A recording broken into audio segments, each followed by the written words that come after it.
కిరణ్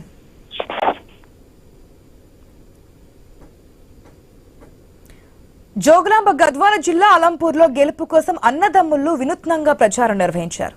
లింగనవాయి గ్రామంలో అన్న గెలుపు కోసం వార్డు మెంబర్గా బరిలోకి దిగాడు తమ్ముడు.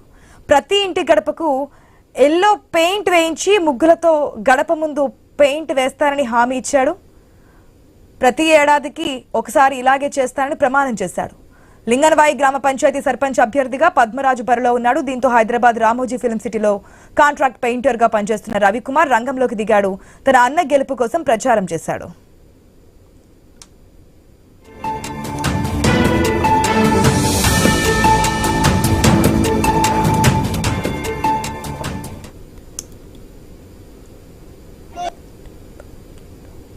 గెలిస్తే 5 సంవత్సరాల వరకు ప్రతి మా వార్డులో ఉన్న 300 మంది ఓటర్ల ఇంటికి ప్రతి ఇంటికి ఎల్లో పెయింట్ వేసేసి వాళ్ళకు గడపలకు ముగ్గులు వేస్తా.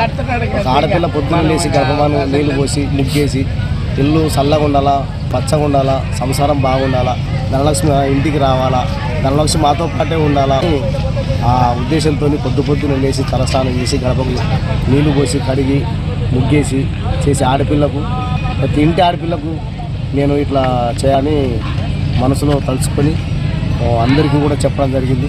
అందరూ కూడా సరేనైనా మేము మీకే ఇస్తామని చెప్పేసి వాళ్ళు కూడా మాట్లాడడం జరిగింది.